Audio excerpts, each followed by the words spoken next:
We will start our second session. Second session with Dr. Pinky Arora, Assistant Professor from Central University of Haryana. Now, I hand over the charge of this session to Mr. Shailendra Kumar. He is my colleague and he is very learner person, very smart. Sir, Shailendra sir, please. Thank you, sir. Okay, most welcome. I, Shailendra Kumar, Assistant Professor English, Mihir Bhoth PG College.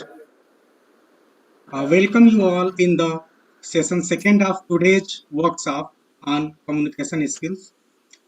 Topic of this session is inculcating communication skill.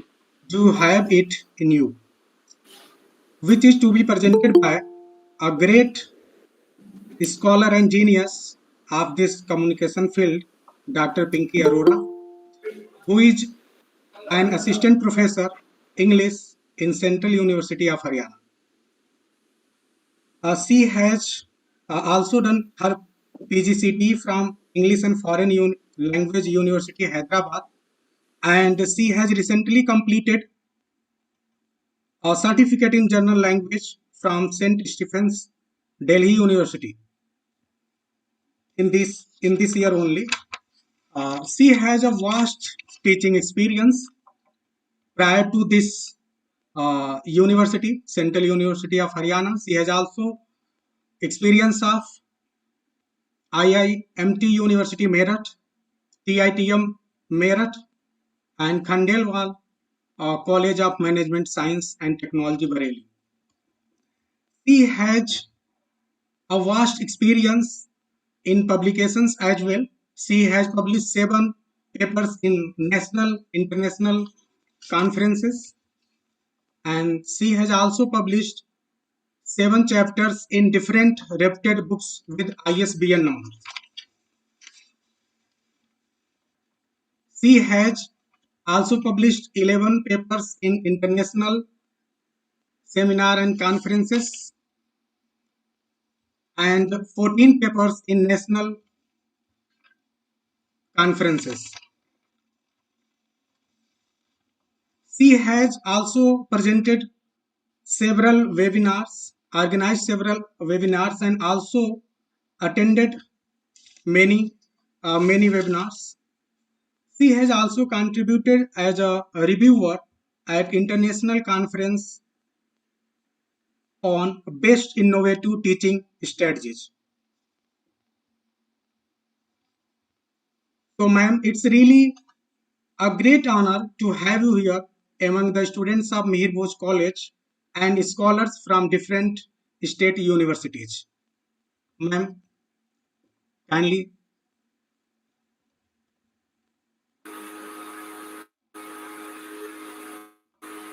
First of all, good afternoon, all of you, and the wonderful introduction Shailendra sir has given for me. So, Honorable Principal of the college, Professor Sanjeev sir. I won't confine myself as a mentor, but then he has been a great person in the past 3 years that we are connected with in the university.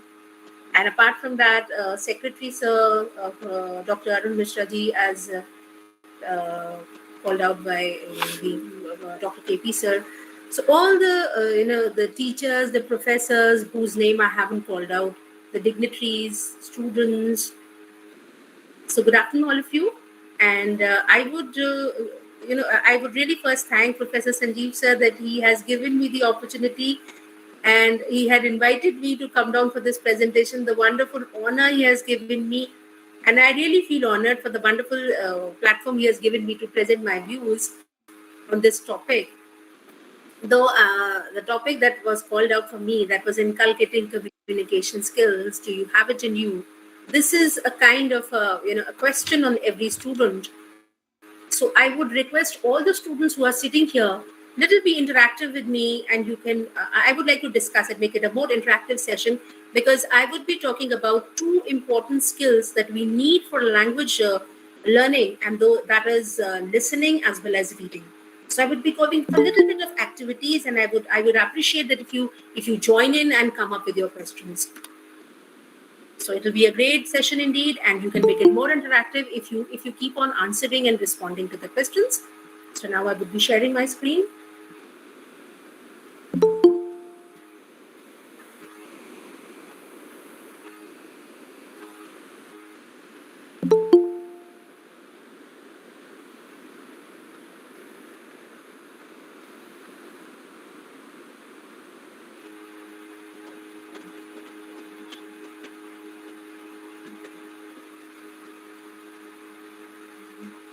Hope my screen is visible to all of you. Yes, madam. Yes. Thank you, sir. So I've given a subtopic to my slides, and they talk about the skills in language learning, and we will be talking that. Okay, now I'll move my slides and let me know if they are visible. Now, is this slide visible to you, sir? Today's discussion? Yes, madam. Visible, ma'am. Is this Yes, ma'am, it's visible. Okay, thank you, sir. Thank you, sir. Thank you so much. Thank you so much. So this is just a brief idea we'll be going for. So now, any student would like to answer, what is the status of English in India? Any student who would like to answer this, that what do you feel, what is the status of English in India? So I have given a hint below. Anyone? Ma'am, we have so many languages of each and every state in India, and we prefer to speak in Hindi. Hindi is our official language that we use in our administrative what to say level, and English is also preferable because every state has its own language for its administrative level. That's all, ma'am, I want to say. So but this is what you talk about Hindi. Okay, you're very much correct. Hindi is the official language and that is the mother tongue. But if you talk about specific government sectors, somewhere it is English, somewhere it is Hindi. So if you talk about English right now, or in any context, if you look into any state of the country, English has a second language status. Why? I would discuss this in further points, that when we acquire or when we are in the process of learning any kind of a language, now whether that is a traditional language, your mother tongue, whether it's English, whether it's Sanskrit, every language has 4 aspects to it. And that 4 aspects stands for listening, speaking, reading, and writing. So these 4 skills are to be grasped as well as learned when you're going for any language learning. Now, when we talk about the second language status, see, if you look at a child, a toddler, maybe a child of 6 to 8 months, the moment he starts understanding things, all the happenings that are conducted around him, the moment he's conscious of his environment, he tries to copy the words and the actions of the family members and especially the mother. So it is that stage of a human being when he or she starts acquiring a language. And since the exposure to that particular language is throughout the day, throughout the night, round the clock, so the child is imitating those words, those actions from the mother and from the family. So that imitation is the basic, the process through which that child acquires that language. But when that toddler moves to a school, he or she acquires the age of a school-going child. He or she is being exposed to a particular language, and that too in a formal environment. So now the imitation is less, but more is being taught with logic, right? So that is why when the child moves to a school, that that exposure to that exposure to a language which is different from the mother tongue, that is a second. So for us, if we see, the first language that we acquire through imitation is our mother tongue, right? So mother tongue can be Hindi and any other traditional language, any other regional language of India. But when we move to school, we learn that English is our second language, it is our required language, and it is a foreign language.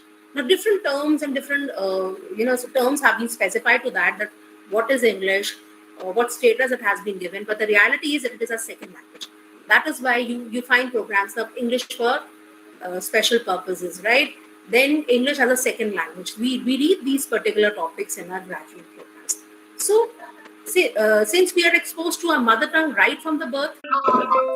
You are audible. Okay, sir. Okay, sir. Then I'll read it on my own. No problem. Um, I'll do it online. No problem. We can read it. Right? It's a small activity, and this is a conversation between two persons. One is Rahul and one is Reema. I will be playing the role of Rahul, and the other person will be the sound of Reema. So this is Rahul, and then other is Reema. So Rahul, hi Reema. I saw you at registration yesterday. I sailed right through, but you were standing in a long line. Yeah, I waited an hour to sign up for a distance learning course. Distance learning? Never heard of it. Well, it's new this semester. It's only open to psychology. All I have got to do is watch a 12-week series of televised lessons. The department shows them several different times a day. And in after each part of the series, I have to talk to her and the other students on the phone, about our ideas. Then we'll meet on campus 3 times for reviews and exams. It sounds pretty non-traditional to me, but I guess it makes sense, considering how many students have jobs. It must really help with your schedules, not to mention how it will cut down on traffic. Last year, my department did a survey and they found out that 80% of all psychology majors were employed. That's why we came up with the program. Look, I'll be working 3 days a week next semester, and it was either cut back on my classes or try this out. The only thing is, doesn't it seem impersonal though? I mean, I'd miss having class discussions and hearing what other people think. Well, I guess that's why phone contacts are important. Anyway, it's an experiment. Maybe I'll end up hating it. Maybe, but I'll be curious to see how it works out. Thank you. So this was a simple clipping, and I would request all of you that could you just focus on these questions.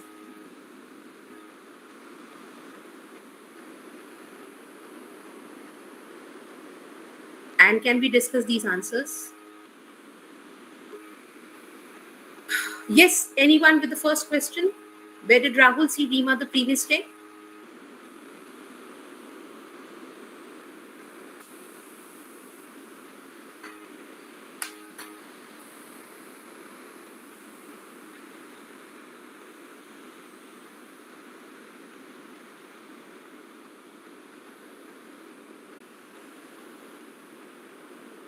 Anyone?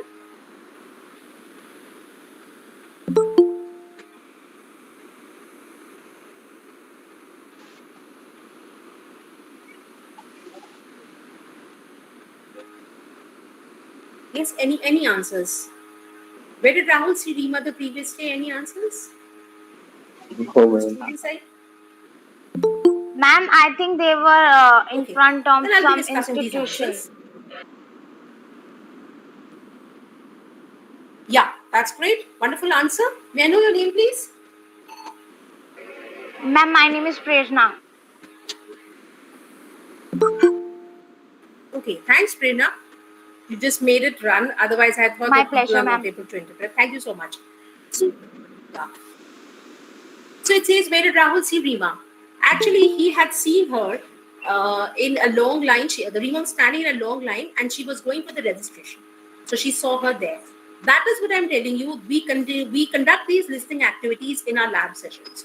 And that is why what we do, we present the questions before the students and then they are asked to pay attention and listen to those questions carefully. Okay. So second question is, how is the distance learning course different from traditional course? Any idea regarding that? No. Ma'am, distance learning course is that course in which the whole year we used to contact through visual means virtually, and the what is that? The traditional course is that course that we have to attend the classes on daily basis, and on distance learning courses we have to appear to the institution in few times in a year. Okay. Okay, thank you very much. So this is a general answer, but the distance course that is discussed in this particular text, that shows that distance learning will be absolutely different from the classroom environment, that every day you have to come down to the college, attend your classes, your attendances are required. Your attendance, you have to be regular, otherwise you will be debarred from the exam. But in the distance learning course, you have specific time for the classes, which are scheduled on such a time of the day that you are comfortable also. And apart from that, you can go for any other job and any other kind of a curriculum. So this over here, distance learning, in this context, Reema was telling that I am going to prefer for a distance learning course because she was working. So she appreciated that, and she said that only this year the university has started the course for psychology. Then what do the speakers agree is the major advantage of the distance learning course?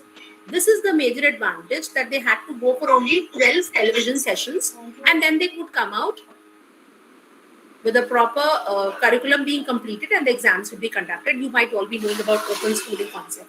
And you have all seen from the past 2 years, when we are all through the pandemic, even the classroom teaching has been converted into a virtual mode, and we are more into a distance learning. So everything is available on the Google Classroom. You can download from there and work in. And past 2 years, we have been doing that. So this is very much similar to that. So I just wanted to give you a brief story, an idea about it. And why did Reema decide to enroll in the distance learning course? So her main idea that she wanted, so that she could continue for 3 days, she could go for a job, and 3 days she could study. That was a brief idea. Now let's see what skills and what points you need to remember when you're going for this kind of activity.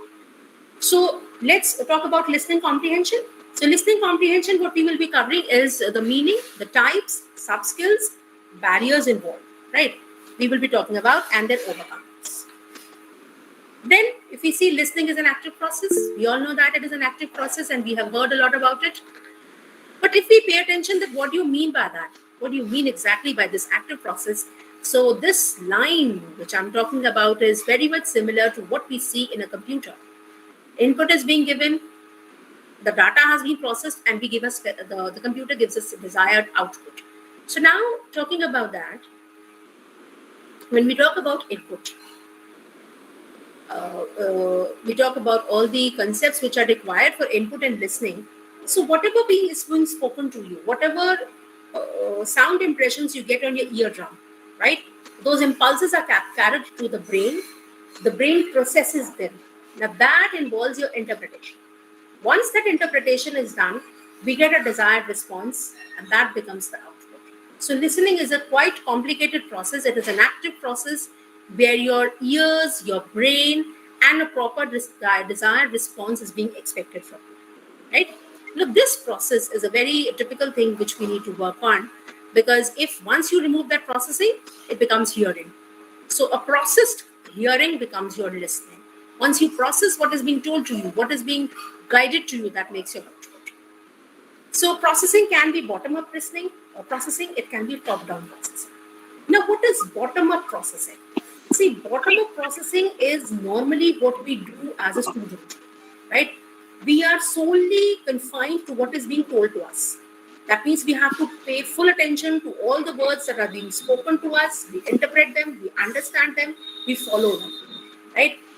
You can say the sound signals that are falling on our eardrums, they are being converted into words. Those words are converted into phrases, then clauses, then sentences. So the interpretation starts on, and we start following those instructions, adding these words to our sentences, right? Our message is full of these words. So that makes the interpretation easier for the listener. Then coming to the discourse markers, we are using actually, moreover, well, anyway. So they are trying to connect our sentence with the previous one, and that becomes blocks of chain, that every part is connected to the previous part and our sentences are related. Okay, so in this manner, our interpretation becomes easier. Then comes the process of comprehension, that when you go for a listening exercise, right, it is not only for a time of a listening exercise, I'll say, but I'll say you do listening whole of your life. You do more of listening when you're small. You will be analyzed for these core skills: listening, reading, writing, as well as speaking. So listening will need all your concentration of your brain. Your Not only your ears, your eyes, every pore of your body is open to accept things. That is why we said, ma'am just previously, Reema ma'am said about body language, right? So we not only listen words, we listen to the body parts, we listen to the body language, whatever is being displayed from that. So now when I come to process of comprehension, the first thing is that when we are going for a comprehension, the first thing that we need to keep in mind is keep the event in your mind. It's a conversation. Is it a dialogue? Is it a lecture? Or is it is only a description? Is it an information? Right? So you remember, whenever you're going for listening exercises, you will get something which is descriptive, which has a lot of data, which has a lot of points which you need to keep in mind. Then relevant scripts record, right? So what you do now, once you listen to them carefully, you try to relate it to your all the matter that you have already studied about it, maybe relevant data. And this kind of activity is usually conducted in schools also, especially CBSE board does for class 10th and 12th as ASL activities, where you are given an opportunity to speak and you are given an activity also for listening, right? So you need to keep in mind the scripts and you're going to relate them. Then what goals you have in your mind? What is your initiative? So the questions are displayed on the board, and then you can make out that you have to listen on these specific points. As for example, the exercise that I did right now, the first example was asking that where could Rahul locate her? Where did he see her? That was important. Then what is the propositional meaning? I just told about propositional markers. This is the meaning of a text which is being visible, which is quite, you can conclude from the words which are given in the text, right? That is propositional meaning. But illocutionary meaning is in what hidden manner the message is conveyed to you. For example, if I say the snake is lying under your chair, so this is a descriptive statement also. Okay, I'm telling the position of the snake that is lying under the chair. But in other words, a locutionary meaning will say that it is a warning that get up, the snake is lying under the chair. So you have to make out what the text is trying to convey as proposition and what it is going to prove to you as elocution. Okay. Then moving on further, I have types of listening. Now we can go for several types of listening we want. There are no limits to it. We can add different words to it. But keeping it very small and confined for you all, I have kept only 6 of them. So it's if you go for casual listening, right? You're not paying much attention. You just, when you find something interesting, you're listening to it. Otherwise, you discard it. This usually happens when we go in a birthday party or we are with friends. Something relevant we hear and something we leave. So if you find something interesting, you pay attention. Otherwise, you leave it. Then focused listening is maybe many of you doing right now also. Some might be casual listeners over here, and some might be focused that they're paying attention. They're focused. What is being conveyed to them, what is being told to them, they're focused towards it. This is more of a classroom learning. You are more focused when you are in a classroom. And especially when you are sitting for a specific purpose, especially when you're going for an interview, right? Then we have further examples. The further kinds go for appreciative, when we are sitting for any kind of appreciation. So the example is especially for the aesthetic pleasure, and that is the best thing we do every day at night. Right? We go for a TV session with the family, we enjoy those shows. So that is for aesthetic pleasure, and that is appreciative. Next is empathetic. One of your friends has a problem in the family, the mishap has taken place. So you're sitting with him, you're considerate, you feel bad, and then you're paying attention to the entire story he's describing you. So that is an empathetic state. That is for emotional and moral sort of a support. Similarly, a psychiatrist is paying full attention to the patient's problem. That is an empathetic kind of listening. Because in any profession, if you want to succeed, you have to be a good listener. You move to any organization, any corporate house, listening has a lot of importance. Then comprehensive, right? That is classroom listening, I told you. You're sitting in a confined area and you're paying full attention to what is being conveyed to you. And it becomes critical when you're evaluating also. Usually in corporate houses, critical listening is when the people are shortlisting you or selecting you for a job. So they are criticizing you also. They are looking for the positives and the negatives they can see in your presentation, and then as a listener, they decide what should be done. Right? Similarly, when a salesperson comes up to your house, he's selling something, and any daily need item he's selling, so then you judge it whether the material is it's worth buying. You try to go and analyze that particular person, that what is he doing? Is he fake? Is the items he's selling are quite worth buying, or is he trying to cheat you? So that is critical listening. Then this is one of the wonderful expression that I found by someone, by Egan Gerard. He said that you not only listen with your ears, you listen with your eyes, with the sense of touch. You listen by becoming aware of the feelings and emotions that arise within yourself. Yes, that is what conveys body language. Because once before you speak, your body starts speaking. So if you're a good body language interpreter, you will understand within a minute whether the person is a liar or he's speaking truth. Right? So just because of the contact with others, you listen with your mind, you listen with your heart, you listen with your imagination. So this was a small sentence that I could find. Then hearing versus listening that I just described in the previous slides. Why? Because hearing is it's a physiological process. Any kind of a sound vibration will be picked up by air and they will reach your eardrum and vibrate them. If I talk about the biological terms, it's a simple physical process that happens. Even if a bird shouts, even if a dog barks, you will get to know that there is certain kind of an impulses created in your mind. But once you sit and listen and interpret it, then it becomes listening. So you can say processed listening, or you can say processed hearing is listening, or hearing with concentration is listening. And many of you might be doing this hearing or just listening. It all depends. It depends that the moment we start thinking something else, listening becomes hearing. Then barriers to listening. What could be the possible barriers we can talk about? If I talk about barriers, I have listed many of them, but they're very clear that if your mind, maybe a wonderful marriage ceremony is going at the back of the class or the DJ is playing, students will get carried away. Their attention will never be in the class and it will become a hell lot of challenge for the teacher to drag them back. So they may be sitting there, but they're paying attention to the wonderful song that is playing in the DJ. So drifting attention for students is very easy. Then when you are in a mood of criticizing the speaker, when you know, he's like that. So that is. Then constantly finding counter arguments. You are willing to go for a certain kind of a fight, or you think you're going to put any quarrel.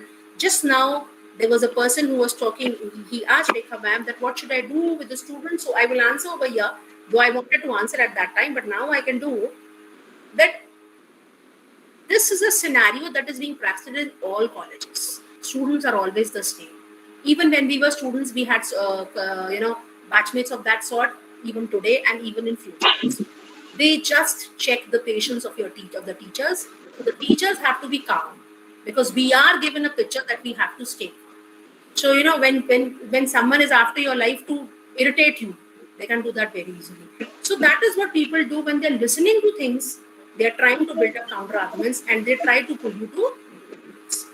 Then listening is happening. Then skipping the details. You don't want to listen something relevant. You just want to listen to something which is beneficial for you, which is audible to you, or maybe which is of your sort, favorable for you. That is like that. Then if you're overstimulated, your mind, you're so anxious, maybe you're out of stress or fear, so you're not paying attention. Then there's filtering of messages, right? You just heard that part of the message which you find correct, and the remaining part was being left out because that was false. Or maybe you're not interested in listening, you're daydreaming, right? Or what is appealing to the ears, that you find them. Otherwise something which is very somebody funny and humorous that attracts you, otherwise you leave the serious message, or you distort the message on your own. Then sometimes people are in a habit when we usually go for the corporate world, what we do, that people who are against us, they try to build arguments and they try to speak in between, they try to break the rhythm. So that is also another way of spoiling, because when you are in a mood of speaking in between, you will never pay attention to what the speaker is saying. And then we don't have that background knowledge. Right? Background knowledge is must, because when we go for any kind of a background knowledge, we are able to understand much better than the speaker is trying to convey. An example was given wonderfully by Anderson and Lynch. He gave an example that he was standing in the front of University of Glasgow, and an elderly female stranger. She was standing in a street, right? And then she said, "That is the University of Glasgow. It's going to rain tomorrow." Now that man was confused. That is the University of Glasgow, and it's going to rain tomorrow. Now, how can I relate between those two sentences? And then he requested that lady, could you please repeat? And she repeated the same thing. The man was quite, he was quite panicked that what is the relation between rain and the position of the university? Now, for this understanding, he needed 4 skills, 4 knowledge points. One was factual. Now, factual was that day, the wind's direction was downwind. This was the factual knowledge. He paid attention to that.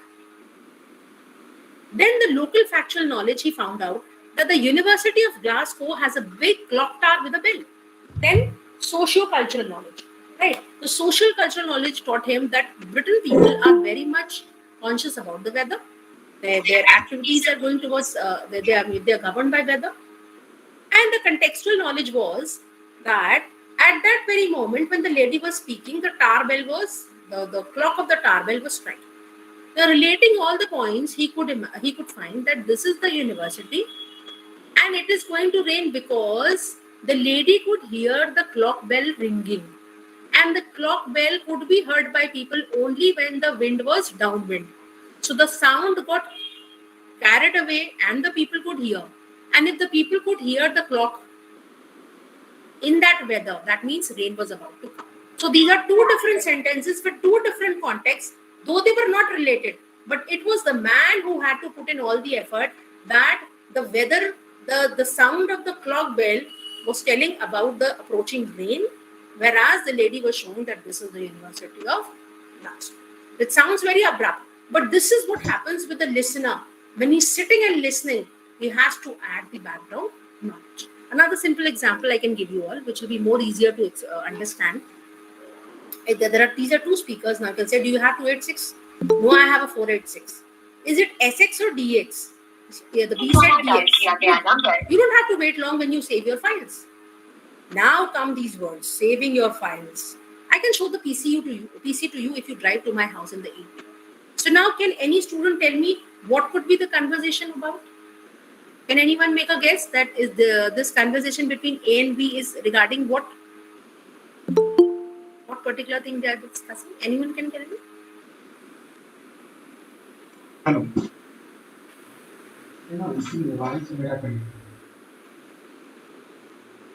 Yeah, any guesses?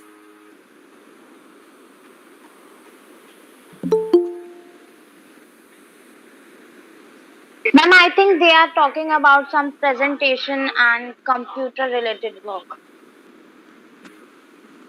Yes. Could you pick out those words which tell about which tell that they are related to computer? Can you pick any word from which you find out that? Ma'am, PC is written over there and the drive is also. Yes. Yes. Thanks. Cheers for you for this.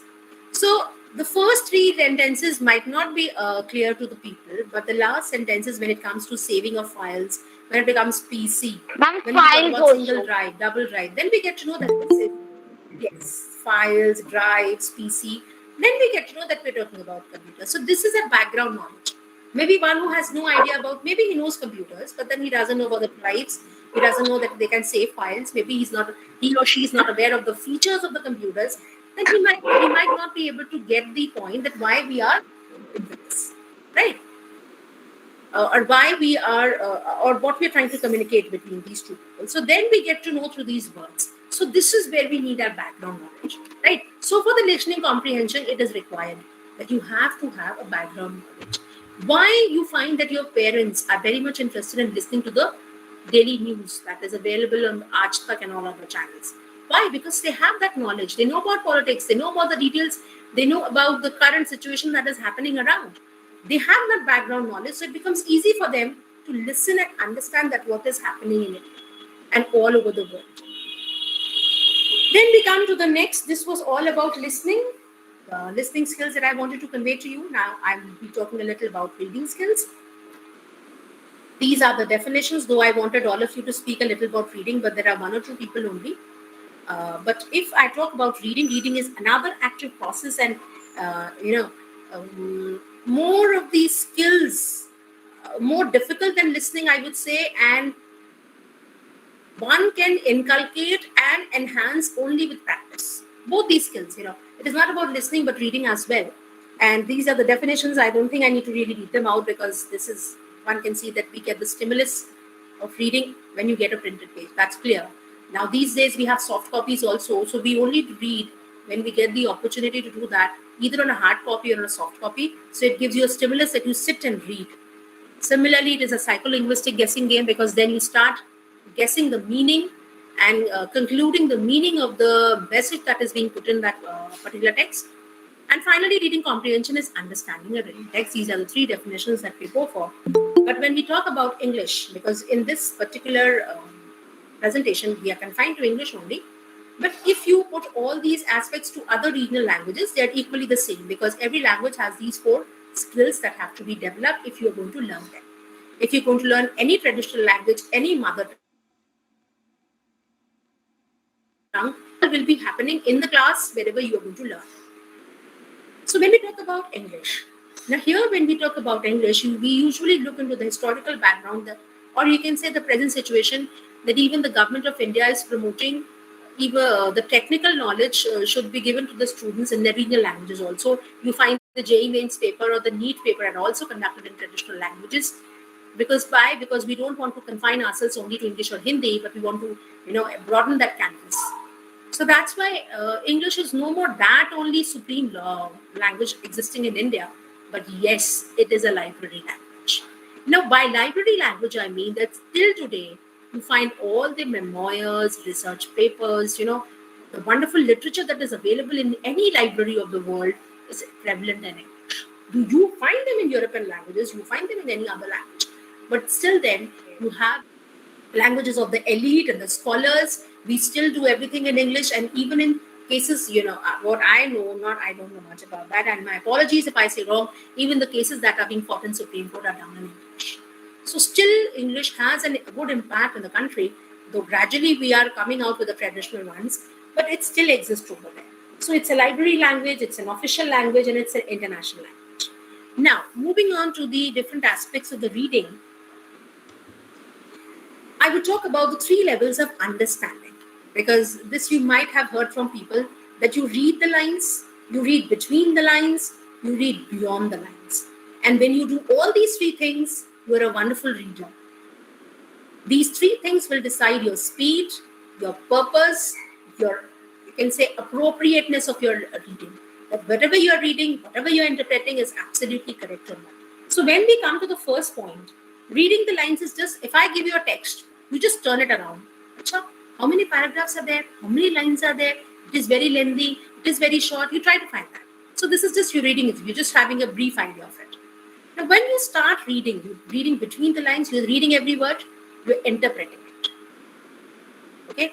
And once you interpret it and you try to relate it to your background knowledge, to your real life experiences, or something you might have read similar somewhere else, you try to relate that, and that becomes reading beyond the lines, right? And these 3 skills go together when you develop the habit of reading on a regular basis, if you have that, right? So these are 3 levels of reading we are talking about. Okay, I told you that reading is an active process, but before that, I would also talk about that what a reader should have in him so that the reading skill is up to the mark. One does not find it difficult, because if you want to continue in any kind of profession, throughout the day, you will be having certain documents where you have to sit and read. If you take an example of a lawyer, everything, his entire career is about reading and speaking. So if he misses any of the word, if he's wrong anywhere, he can be challenged badly or even lose the case, right? So when you're talking about a reader should have a knowledge of the writing system. Now, if I talk about the knowledge of the writing system, it says about graphemes. So graphemes are actually the smallest fundamental unit of a word, phonetics, if I say. Phonemes is the smallest sound, and this is the smallest fundamental unit of a word. If I say ghost, so ghost will have 5 alphabets but 4 graphemes, right? Similarly, the person should be aware of the syntax, what grammar rules are being followed. Then interpreting part should be good. Have a good knowledge of the world, at least of the environment that is happening around. And he should know, or he or she should have a definition in the mind that why am I reading that? What is the reason that I'm spending my time? Okay. Then behind that, I will also talk about the purposes of reading, right? Before coming to this kind of slide, I will talk about purpose of reading. Can anyone tell me that why do we read? Or what is the purpose behind reading? Can anyone say that? Apart from this girl, anyone else? What purpose you have when you read something? Ma'am, may I? Yeah, sure. To gain That's good. information Very about correct. something, And and sometimes we read to entertain ourselves, like we read novels, stories, and all that. yes, very good. These are the two specific reasons. Very correct answer. We either read for Thank you, pleasure ma'am. or we read for information. These are the two. These are two reasons. Cheers for you for this wonderful answer.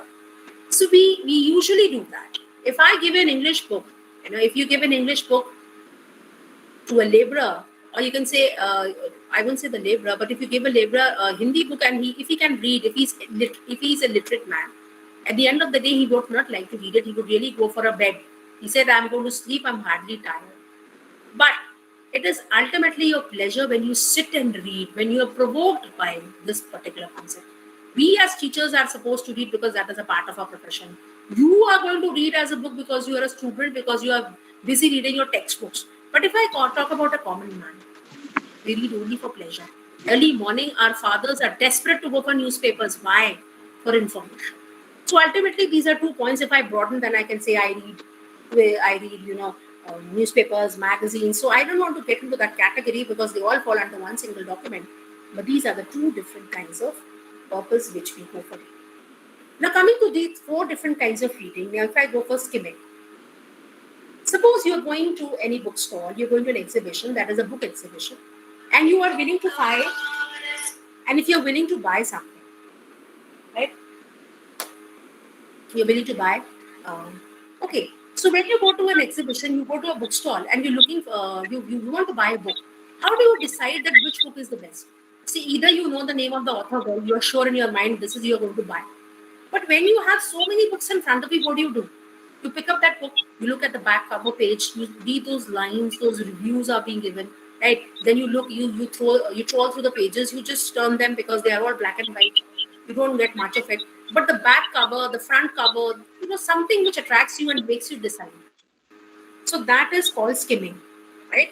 So you are just getting a superficial idea of a text just through the reviews that are being given, or maybe 2-3 lines regarding the summary that this is a book of, so maybe it's a it's a kind of investigatory book or it's something else. So you get a brief idea about that. Now, when you go for scanning, if you go for a telephone directory, and if I tell you the name of this particular person is written on this page and the number is available there. So your mind is not going to look for any other page apart that. You're going to that particular alphabet, you search the name and come with the number. So this is, you are going for a specific information, right? Even if I talk about even your class teacher, maybe when you go for colleges, your teacher says, go to my Almira, right? Open it on the 3rd rack, the 4th book in red color, get me that book.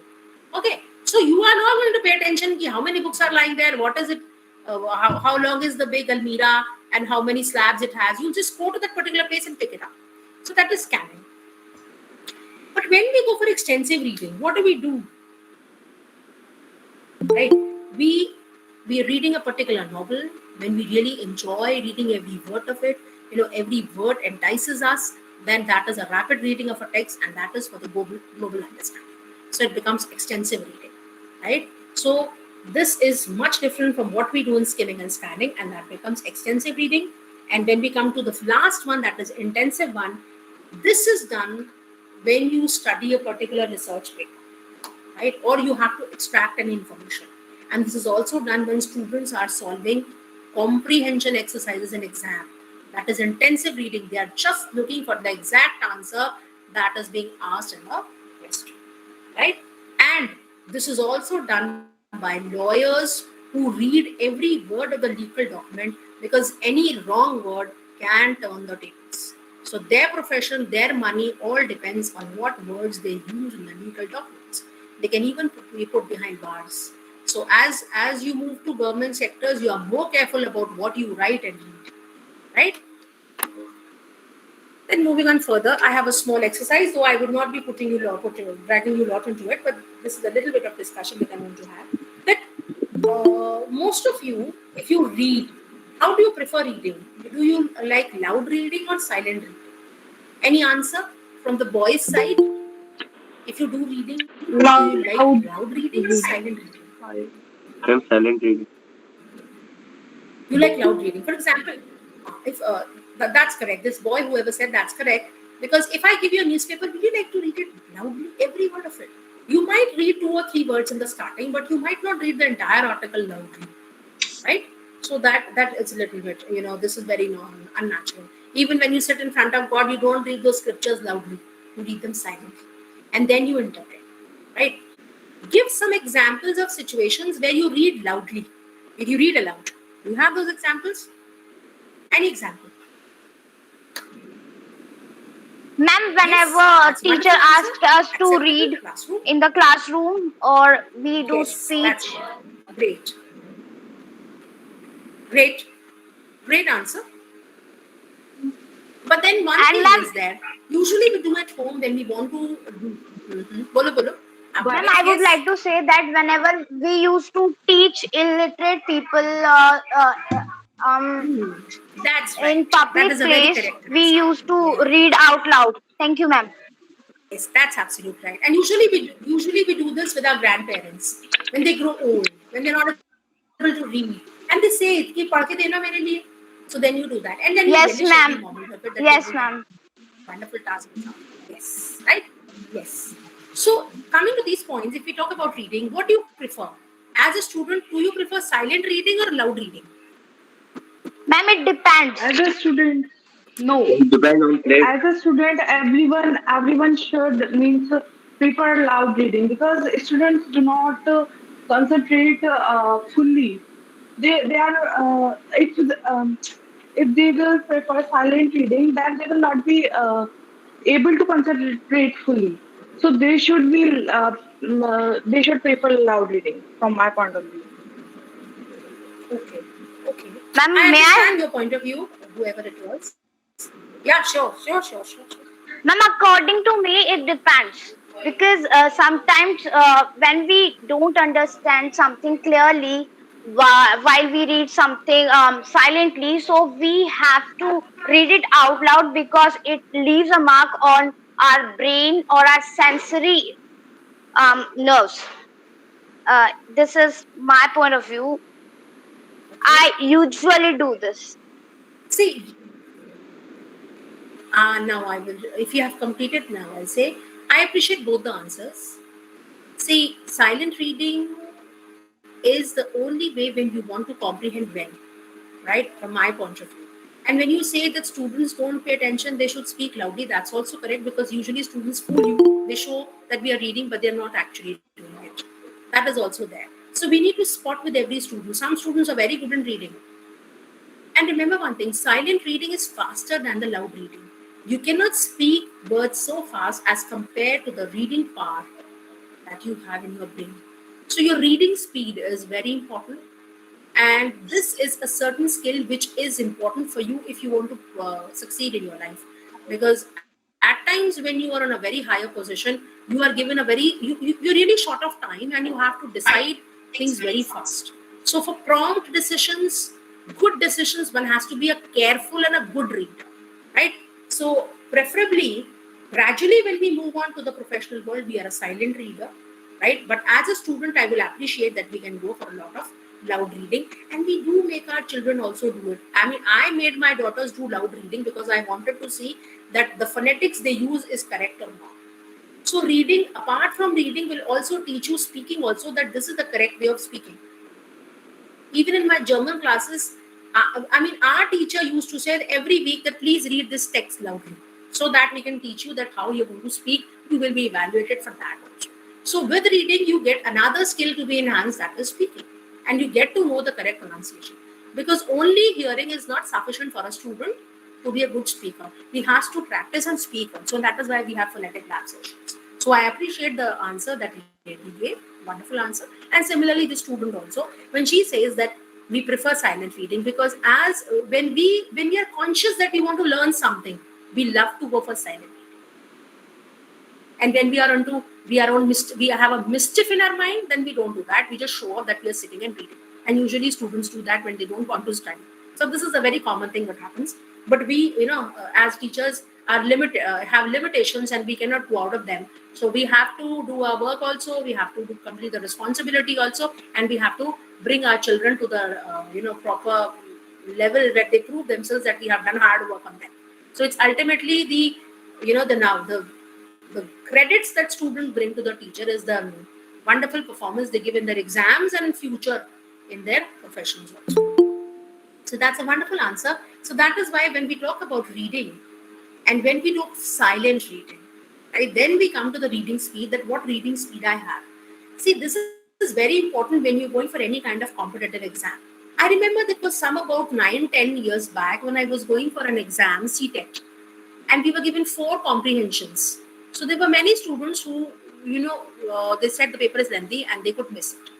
But I had a good reading. Luckily, because I had developed this habit of reading regularly. So when you have that habit, you are able to complete and pick up the text. Now, this is the last aspect that I'm going to cover. So this is an important thing, that when you're going for reading, what do you need to keep in mind? So do you feel that slow reading will help you understand a text better? Do you feel that? So if the answer is yes, I will say that if you are really slow, then you will miss the mark. You'll not be able to go for the competition. So what exactly you need to do, what is your ideal speed and how you can improve it, that I'm going to cover in the coming slides. So this is a particular thing that I've developed. But before that, I will tell you, if you are a slow reader, then you will face a problem that moment you complete a line, you will come back again to it, you will miss the mark and you will try to relate it again and again. So your grasping power of your brain should be enough that once you read something, it should stay in your mind for at least 2-3 minutes, so that you don't have to come back again to the same sentence and that your time is wasted, right? So in that case, you need to be careful. Now, if I say about the comprehension part, no one is perfect. And I tell you, even if a person is a good reader, he or she will never have 100% comprehension skills. 90% is being read and 10% is being related to the background knowledge. Now, if I talk about a lawyer, no other person is more conscious about reading than a lawyer, because lawyer understands if he misses a word, he will be in great peril, and the client himself. So even if he tries, he works very hard. He might be a slow reader and he will read 80 words per minute. But if I talk about a good reader who has developed this habit, that person can read 400 words per minute, right? So now coming to this text, I would talk about that if you are a slow reader, I understand good readers also become slow when the text is difficult, when you have to be careful, your answers have to be correct. Then even a good reader, for that purpose, will have 200 to 300 words per minute, and the comprehension percentage will be 80 to 90%. Why? Because I tell you the reason. They don't read words individually. They pick a group of words, grasp them, right? I'll tell you what are the reasons also in the coming slides, what are the reasons, and then they understand. Even if you're an average reader, why? You read every day, you read your newspapers, you read about them, you are an average reader, then your words will count to 250 to 500 and your comprehension level will be 70%. You're a fast reader, right? Fast reader will have a possibility that he might be wrong most of the times. So then you're doing a skimming and the comprehension part becomes slow. And this might range to 800 words per minute. Now what happens with the slow readers? Yes, sir, this is my last slide. So I'm just finishing it off. So what do you find falls in reading? Usually what people do, students pick up a pencil and they try to point it with a finger or a pencil, right? Or you do a lot of head movements, right? Instead of your eye movements, you do a lot of head movements. Don't do that. Then don't do lip reading. Don't try to read that word loud, right? Then swab vocalization will refer to the mental reading of your words, right? Yeah. Viewing only word at a time. Now that means you are not going to read every individual word again and again. When words are being repeated, just try to grasp them together and avoid backward Irish. So this is the last thing that I would discuss.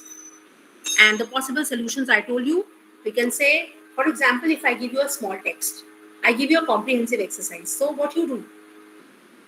Usually students, what they do, they read the text and then they go for the answers. Instead, some do like they first read the questions and then go for the text.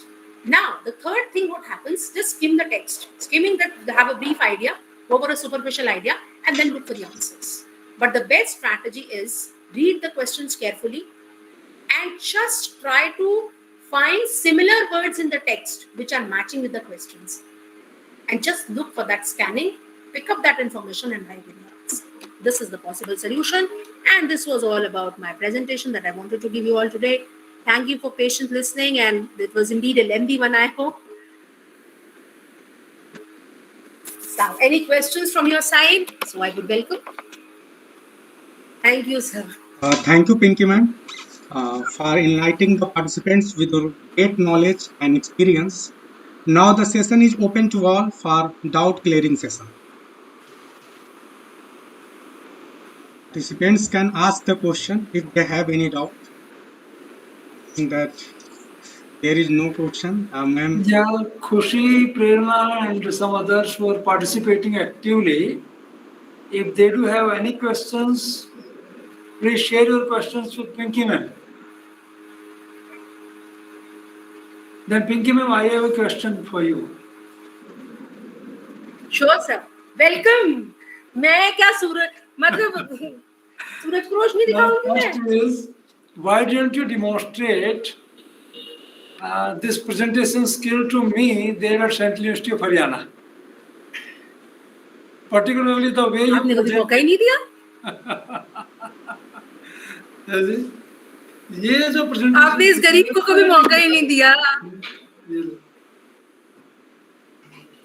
अच्छा, which software did you use for it? Means slide show के लिए. She brought in this software Canva. Yes, students and participants, you are welcome to interact with Pinky ji, because I will share my remarks later. To request Vedpal sir, our secretary sir, to bless us with his words of wisdom. Yeah. Now I am with you. Yes, sir. Are You are listening audible to now. me? Yes, sir, Yes, you sir. are audible, You can sir. hear, sir. Yes. I am very thankful to you, all the participants, Dr. Pinky, Dr. Rekha, our principal, Dr. Sanjeev Kumar, Dr. KP Singh, and all the listeners, mostly our students who are benefited by this webinar. Now I want to tell you one thing, that communication skills are the most important aspect in the process of learning. If a teacher is not able to impart the students about his teachings regarding any topic or subject, due to the poor communication, he can never be a good teacher. I want to tell you one thing, that a teacher who is full of knowledge about his subject, he is the scholar of his subject, and if he would not express his ideas in a communicable language, then his teachings, his knowledge, or are poor and not good for the students. I want to tell you one thing. Once a ship was going through the ocean and mistakenly the ship entered the territory of another country. The nation soldiers noticed the ship and sent one of his soldiers to take order from the commander. This soldier went to the commander to take the order and told him about the illegal entry of the ship. The commander ordered him, stop. The commander ordered him, stop, not allowed to go. Stop, not allowed to go.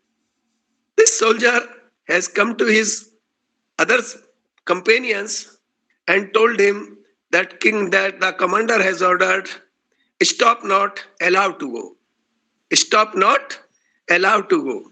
So due to miscommunication, the whole of the thing, the whole of the order has become null and void. So communication is the most important part of the teaching, and I want to tell you one thing about the teaching and teachers. You have heard the story of Mahabharata. You have used many times. You have viewed many times on the screen of your TV. Guru Dronacharya is known the ideal teacher of his time. He was educating Kauravas and Pandavas in his Gurukul. One day, Guruji has taken test of his students. First, he asked Sahadev, how many lessons have you learned, Sahadev? Sahadev answered, Guruji, I have learned six or seven lessons. Then he asked the same question to Nakul.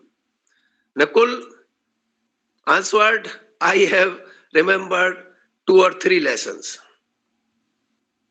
The same question was asked to Bhim. Bhim answered, Guruji, I have learnt only 1 or 2 lessons. The same question was asked to Arjun, and Arjun answered that, Guruji, I have learnt 10 or 12 lessons. At last, Guruji asked his student, his beloved student, Yudhishthira, how many lessons have you learnt, Yudhishthira? Then Yudhishthira answered, Guruji, I could not learn only 2 words of the first lesson. Guruji asked, what are these 2 words? He told Guruji that these 2 words are Satya Bolo. Satya Bolo. I tried to speak truth. Every time I try to speak truth, but sometimes I speak to lie. I speak a lie. So I could not learn these 2 words too. So this is the realistic meaning of the teaching. This is the real education of this country. So we all are the teachers. I am also a retired teacher. I want to tell our guest teachers that I have been retired in June 2012. So I am not in touch of subject or teaching. You all are the young and energetic teachers, and you are full of many type of techniques. These techniques were not our time. These computers, electronics, these techniques were not our time, in our time.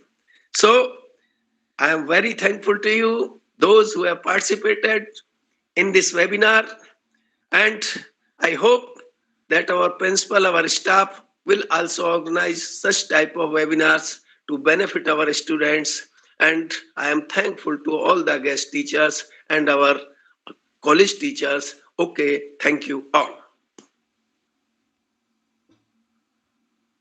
Thank you, sir. Thanks a lot for your motivating words. And of course, everybody must have felt enlightened hearing you on this platform. Thanks a lot, sir. Thank you, sir. Sarendraji, next, please. Thank you, Secretary Sir, for sharing your valuable experience and great teaching based on stories. I think, sir, now I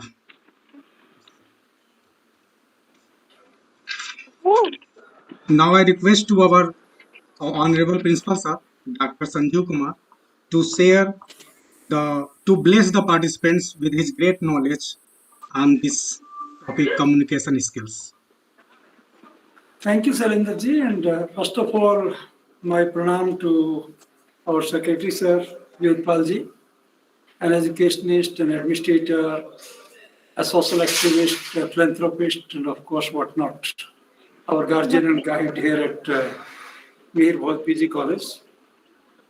And despite the fact that Sir has not been in practice of using this device, Sir makes all effort, or Sir, despite the fact that you are not tuned to technology, you have tried your level best to be with us in all our activities. And that speaks volumes about your commitment to education and quality education. particularly. Sir, as I told you earlier also, Dr. Pinky ji and my student Rekha, they are in a way, I don't know how to address them, but because they consider me as their teacher, as their mentor, but I don't know. Today they have shown me the mirror, and the mirror speaks loudly, and that says that now they are no more. जैसे मैं इनको बच्चा ही बोलता हूँ, रेखा को तो हमेशा बच्चा बोलता हूँ. Or now they have grown up, and of course they have reached to a level from where they can launch their journey towards becoming very, very well-known academicians. And Dr. Pinky, no doubt about that you are an accomplished teacher, and your experience in teaching of English and communication skills, nobody has doubt about that. And of course, all the participants might have felt delighted to hear you, and they have enjoyed your session the way you wanted them to enjoy.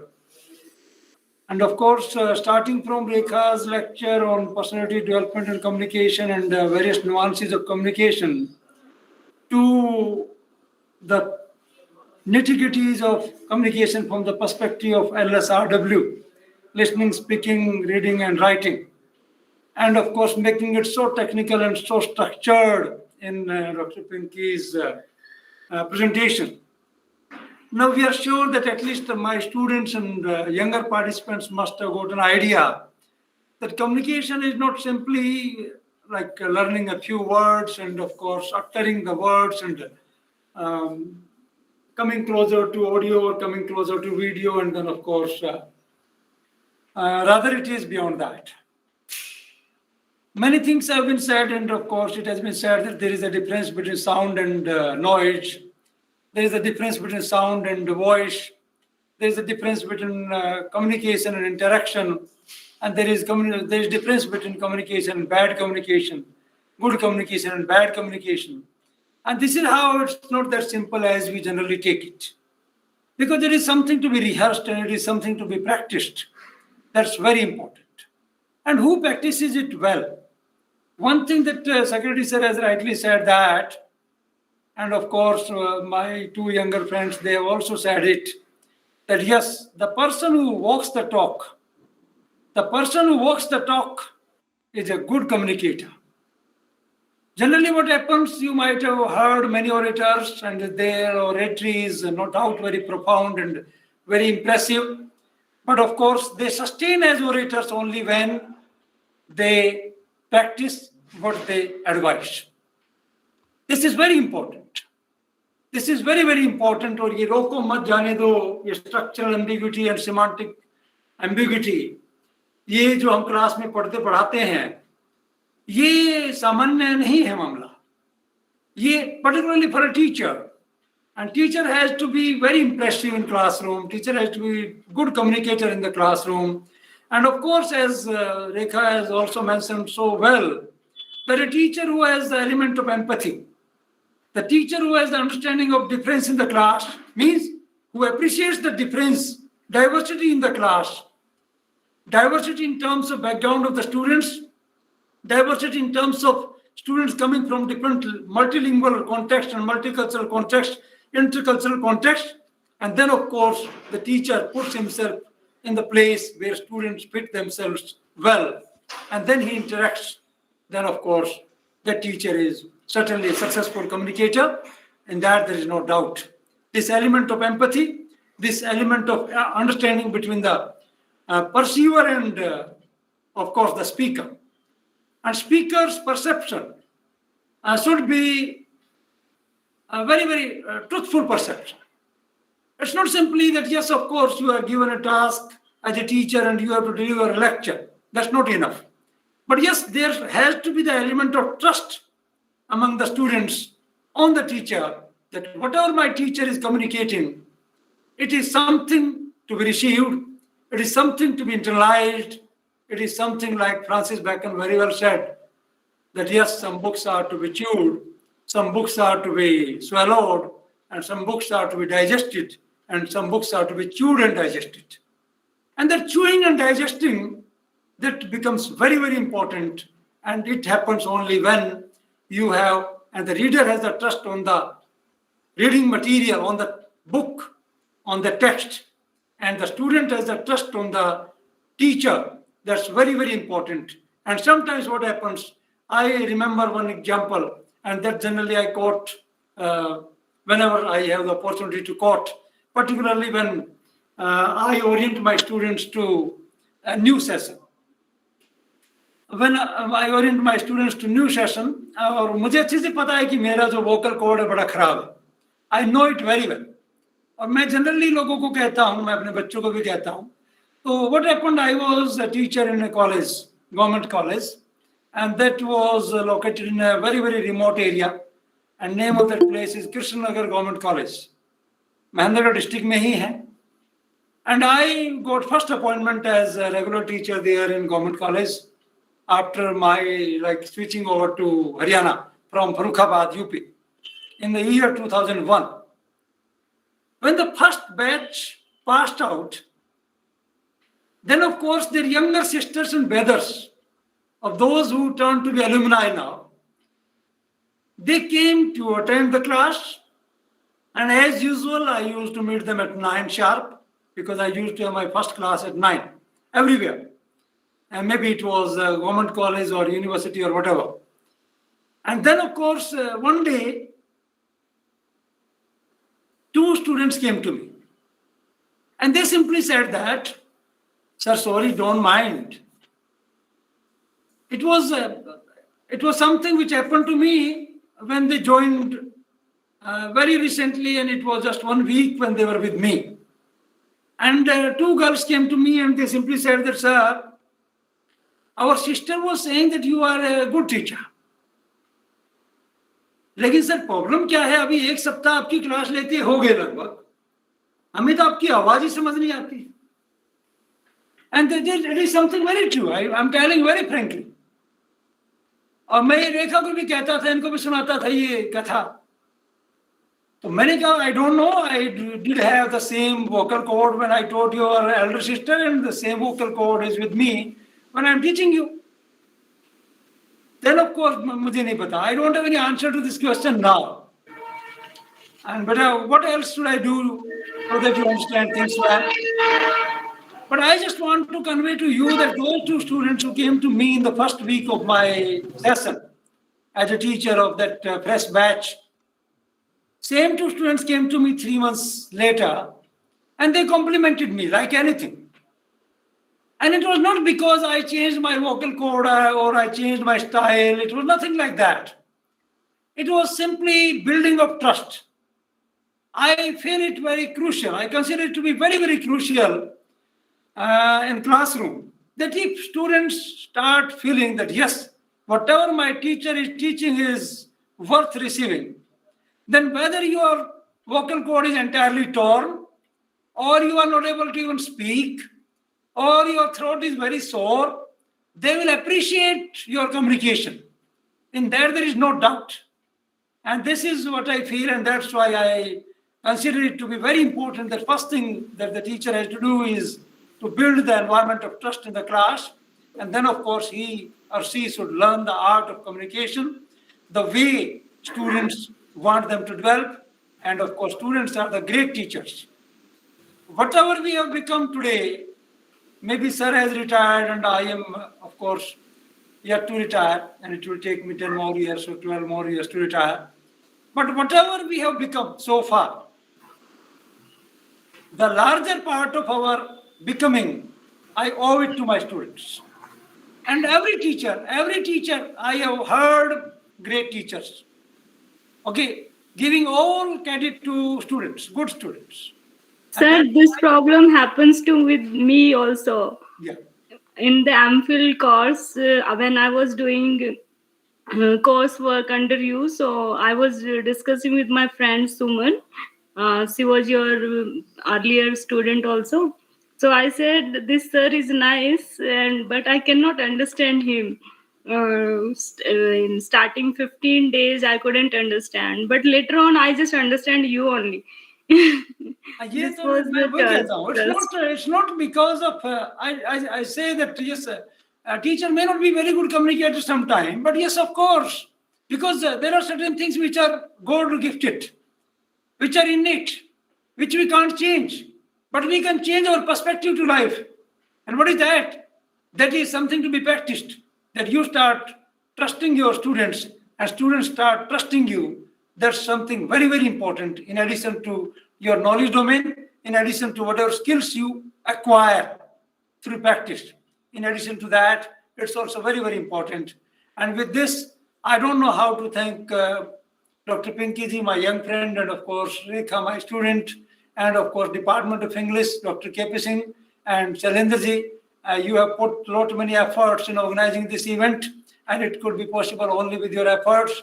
And all my faculty friends who have joined this event, I can see Richa ji here, I can see Surya ji here sitting with me even now, and of course I could see many others who have left now, and of course beyond all, once again, I put on record my sincere thanks to Vedpal Singh ji, our secretary, who is a guiding spirit for us to pursue his path towards quality education here in the college. I hope, Pinky ji, I don't know how far we could do justice to this organization, but still, like, this is how we have made a beginning. And please keep guiding us, please keep helping us in our pursuit towards developing this institute the way our students want us to develop it.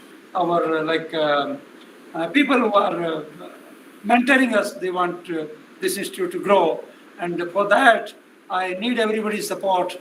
And मैं ये share करना चाहूँगा पिंकी जी, रेखा और सभी छोटे बड़ों के साथ. Whenever like there is some difference in the college among faculty or among non-teaching, I simply say only one thing, that I can't afford any difference here, because we are very limited in number. We are hardly 25, 30. And if we start like developing differences, then of course no institution can ever grow. Only thing is we have to like bridge the differences and we have to move ahead. That's very important. And bridging the difference is very important. And there's no space for unnecessary differences to crop in the relationships. Okay, that's very, very important. And with these words, once again, I put on record my thanks and compliments to all the participants coming from different parts of the country. I could see some participants from Northeast. I could see some participants from South India. I could see some participants from Maharashtra. And it speaks volumes about as to how much and to what extent my faculty friends are connected. And for that, I really congratulate them and I have all admiration for them. Thank you. Thank you, sir. Thanks a lot. Thank you very much. Sir, आपके साथ तो जो रहेगा वो आपको कभी नहीं छोड़ेगा. और मैं ये दुआ करती हूँ कि आप जो भी चाहें, भगवान वो आपकी इच्छा पूरी करे. Thank you. आपके साथ तो जो रहेगा उसकी तो जिंदगी तरक्की सीख जाएगी, और आपके साथ कोई रहकर कुछ नहीं सीखा तो वो जीवन में कभी नहीं सीख सकता. Thank you. मैं ये बात सच कह रही हूँ आप सब लोगों से कि मैं बहुत थोड़े वक्त सर के साथ रही हूँ, लेकिन मैं इतना जानती हूँ कि ये वो मतलब महोदय हैं. वहाँ यूनिवर्सिटी में मुझे कोई समस्या होती थी और मैं वहाँ जाती थी तो बस मेरी समस्या का 2 मिनट में हल होता था. और मैं सर को इतना जानती भी नहीं हूँ. हमारे यहाँ एलुमनी मीट हुई और उसमें एक स्टूडेंट आकर उसने कहा कि मैं सारा जीवन संजीव सर का मतलब एहसान नहीं छोड़ सकता. आप बिलीव नहीं करेंगे, वो बच्चा महेंद्रगढ़ तो जगह भी ऐसी है सर, वहाँ वो गया, उसको रहने की जगह नहीं मिली और सर उसको गाड़ी में लेके जगह जगह ये दिखा रहे थे कि ये यहाँ मिल जाएगी तुम्हें जगह, यहाँ मिल जाएगी. ऐसा कोई नहीं कर सकता सर. तो संजीव सर की आदत है कि वो सबकी मदद करते हैं, चाहे वो छोटा हो. आप लोग खुश नसीब हैं कि आपने हमारा हीरा रख लिया. हमारा हीरा अब आपके पास है, इसलिए हमारी अमानत है, ये हम वापस आपसे लेंगे जरूर. चिंता न कीजिए. आप सब लोग थैंक यू. मैं आपको लेकर आऊंगी, अब मैं आपको ज्यादा दिन नहीं रहने दूंगी वहाँ. Thank you so much sir. आप सबसे मिलकर बहुत अच्छा लगा. It was a great event और मेरे को आई फील ऑनर्ड कि मैं यहाँ हूँ. Thank you so much sir. और कभी भी आगे से कुछ हो तो आदेश करें, मैं जरूर आऊंगी एक आदेश पर, चाहे मुझे नोएडा क्यों ना आना पड़े. Thank you. KP sir, please. Yeah. Thank you so much, everyone. We are blessed with by our Secretary Sir, Mr. Vedpal Singh Bhati. I have told you that he has been the member of the Commission, Madhyamik Shiksha Ayog, and each and every time I found that there is a smile on the face of Mr. Vedpal Singh.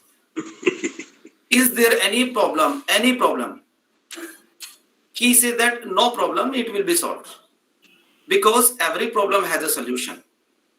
This notion or this type of thoughts, I am very much affected by Sir.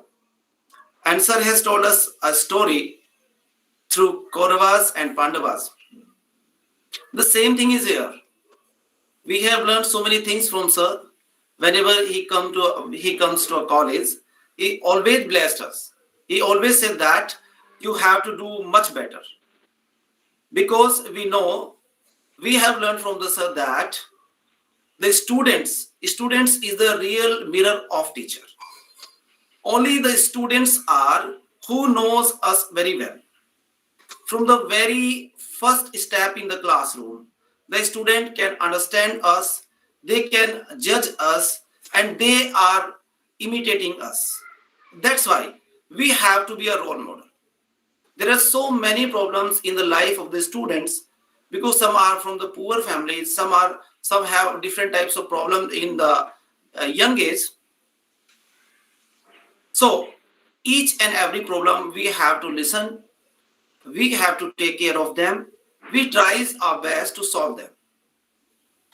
As Dr. Rekha Kumari is here and Dr. Pinky Arora is also here, actually there are so many things which we have learned today.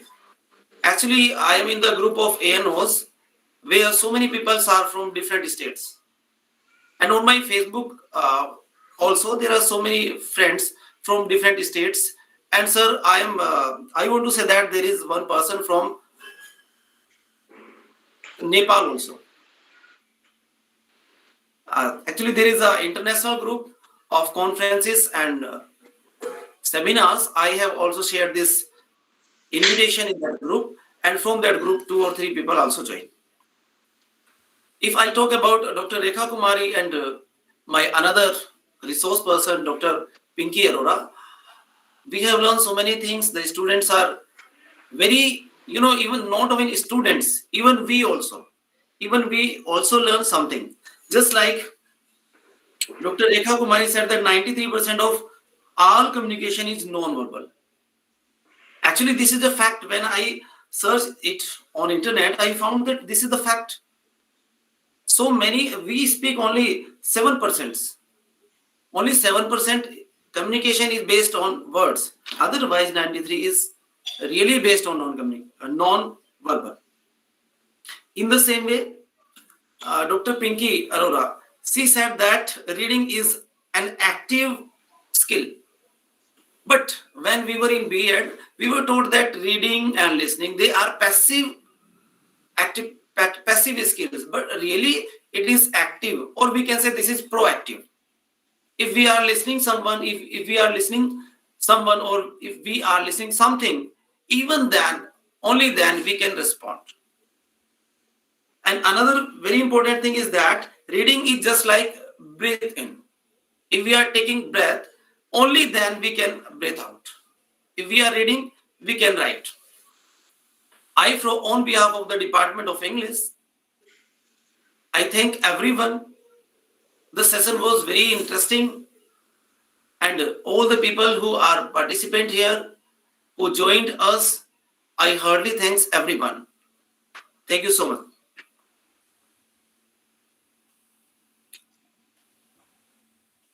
Now I would like to end the session with the kind permission of our Secretary Sir and Principal Sir.